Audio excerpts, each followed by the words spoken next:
Hi. Yeah, so my name is Manon Flageat. So together with Bryan and Lim, we are here to present our work on improving model-based quality diversity with gradients for efficient exploration, and I don't have slides.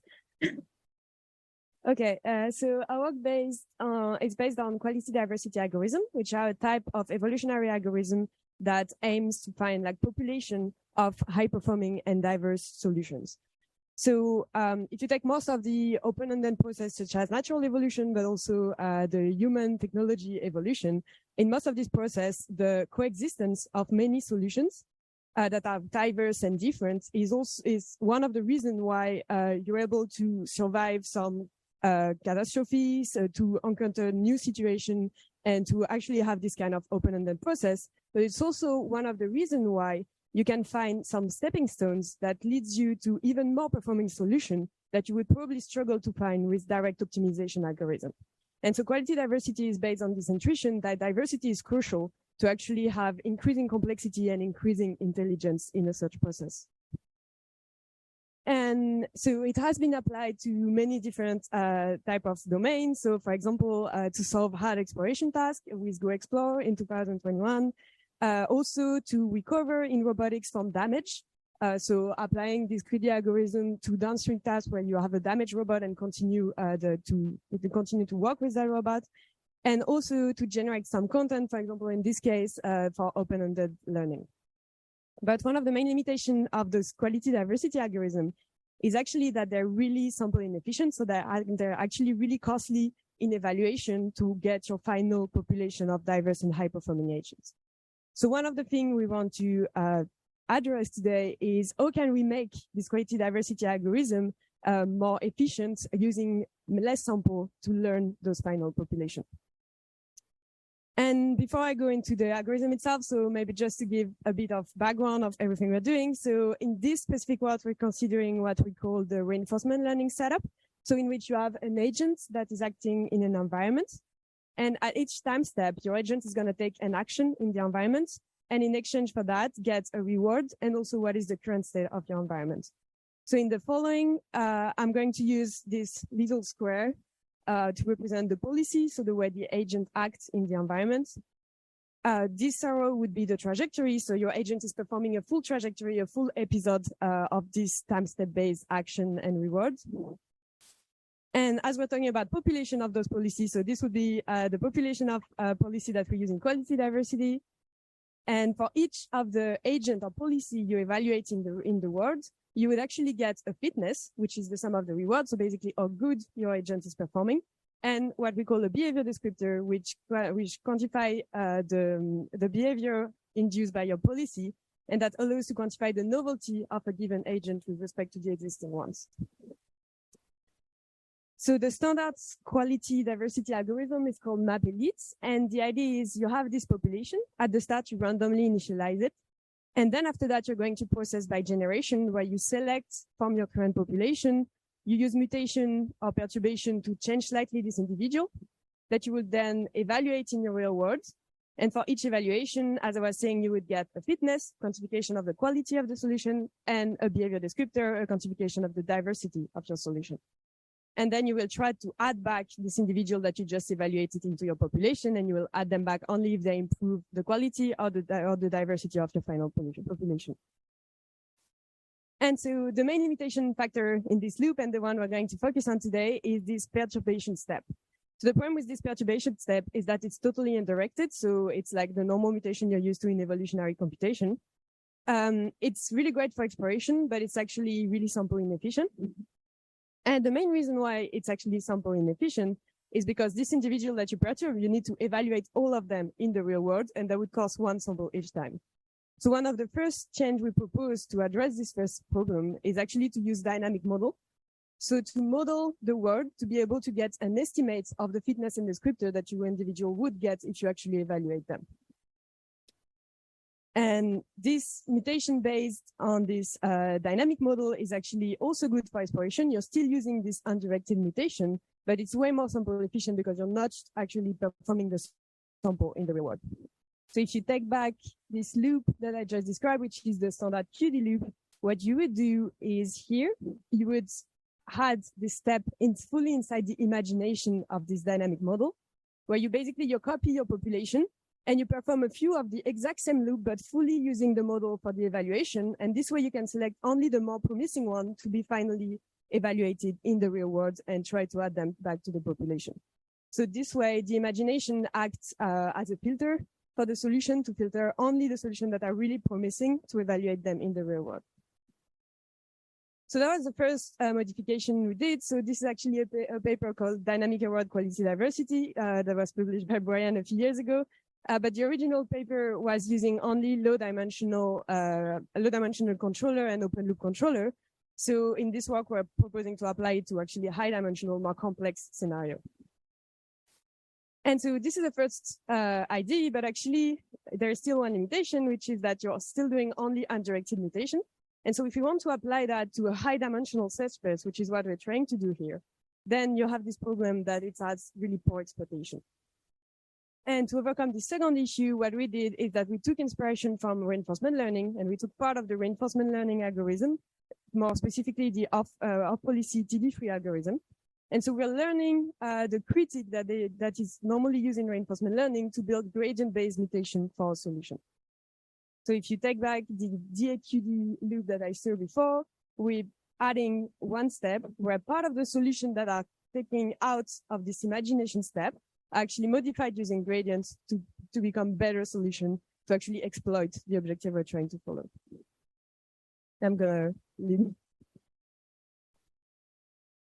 Okay, so thanks, Manon. So now that we've seen how GDAQD works, which is gradient and dynamics aware quality diversity, we're just going to have a look how we're going to evaluate it and see how it performs.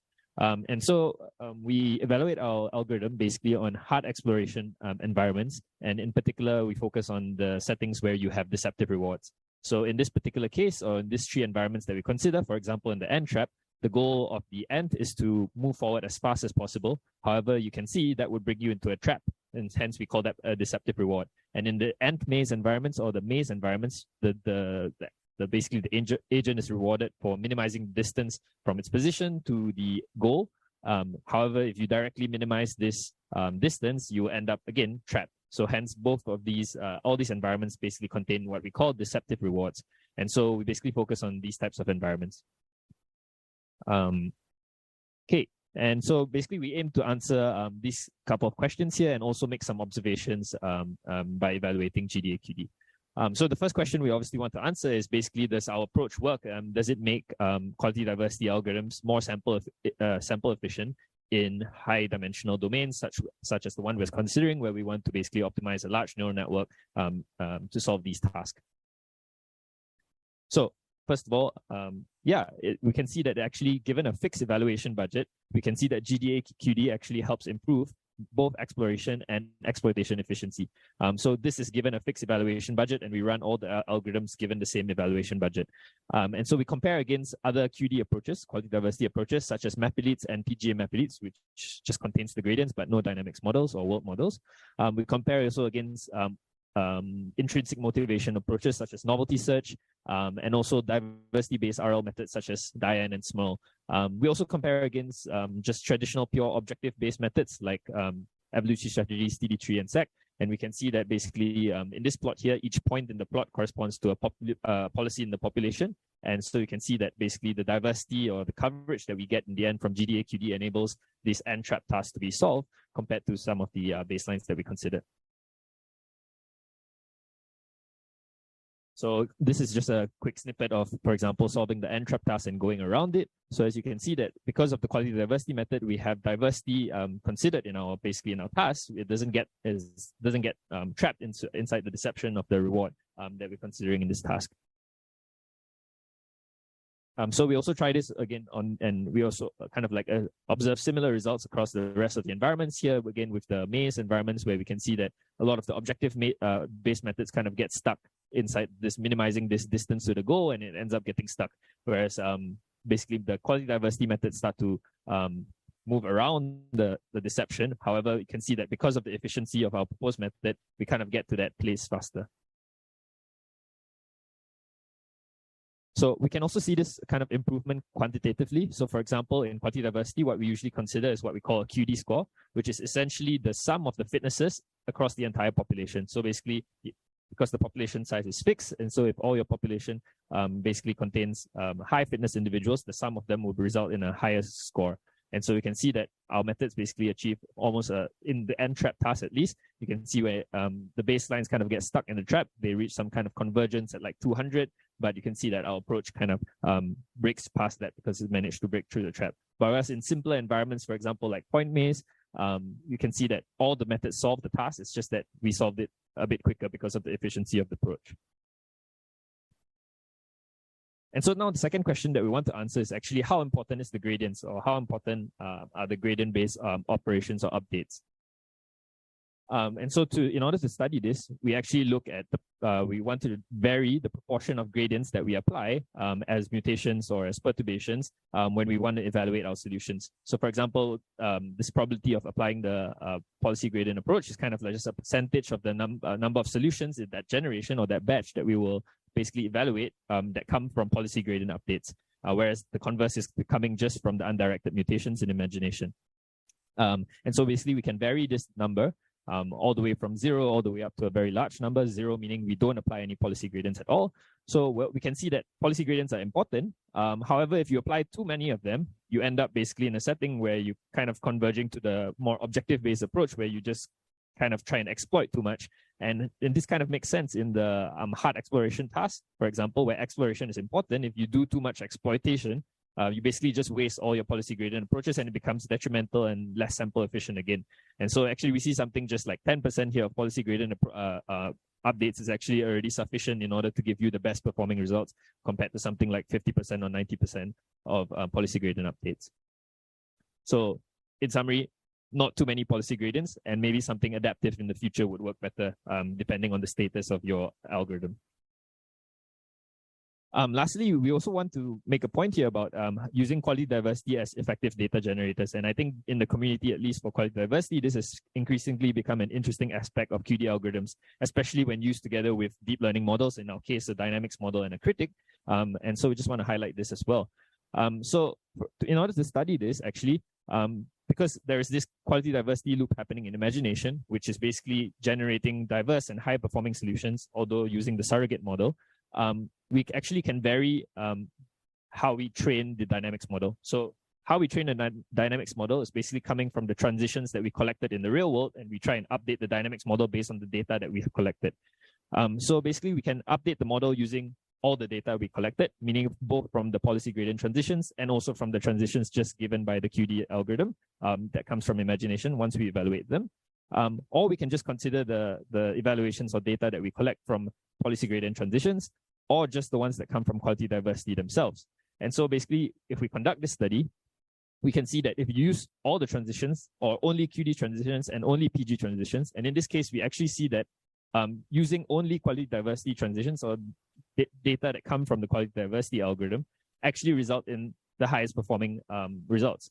And this kind of, we hypothesize that this is because when you apply policy gradient transitions, it kind of biases your data to only high reward data, which kind of detriments your generalization of the dynamics model, which is meant to be able to capture the dynamics of the entire environment.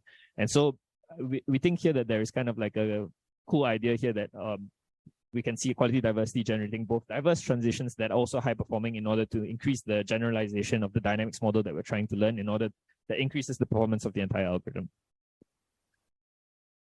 So in summary, we presented GDA-QD, short for gradient and dynamics aware quality diversity, and it's kind of a method to efficiently learn a diverse and high performing population of RL agents. And this was done through kind of undirected perturbations in imagination, which leads to efficient exploration, and also using gradient-based optimization, using a critic network, which leads to efficient exploitation. And we show that GDA-QD kind of scales model-based QD algorithms to deep neural networks and high dimensionality, in this case, particularly for hard exploration tasks. And policy gradients we see are essential, but not too many of them because exploration is also important, and this comes from mutations. And lastly, we show that quality diversity are effective data generators for deep learning models, and we hope that the community would look further into this as well. So thanks for your time. That's all.